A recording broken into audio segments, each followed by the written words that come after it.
কথায় আছে সাহস ভালো, কিন্তু অতিরিক্ত সাহস ভালো না। মাঝে মধ্যে অতিরিক্ত সাহসই বিপদের কারণ হয়ে দাঁড়ায়। ধরুন আপনি ঝর্ণায় নেমেছেন, একটি সাপ আপনাকে তেড়ে আসলো, তখন কি করবেন? ভাবছেন কিছু না ভেবেই দৌড় দেব, আর সে সাপটি যদি হয় কিং কোবরা, দৌড়ের গতিটা একটু বেশিই হবে।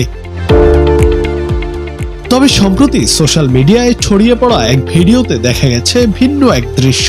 এক যুবক ঝর্ণায় নেমেছেন গোসল করতে, একটি বিশালাকার কিং কোবরা ফনা তুলে হঠাৎই তার দিকে তেড়ে আসে। তিনি মোটেও ভয় পেলেন না, হাসতে থাকেন আর সাপটির দিকে পানি মারতে থাকেন। সাপটি যখন চলে যাচ্ছিল তখন তিনি আবার সেটির লেজ টেনে ধরেন। বোঝাই যাচ্ছিল এতে সাপটি খুব বিরক্ত হচ্ছিল তখন।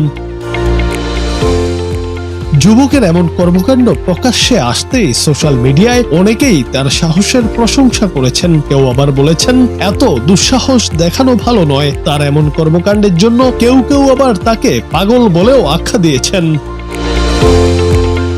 তবে নির্ভয়ে কিং কোবরার মতো সাপের সঙ্গে দুষ্টামিতে মেতে ওঠায় অনেকেই ধারণা করছেন সাপটি তার পোষা, অথবা তার সাপ ধরা ও পোষার অভ্যাস রয়েছে। তাছাড়া এমন দুঃসাহসিক কর্মকাণ্ড সম্ভব নয়, তাও আবার কিং কোবরার সঙ্গে।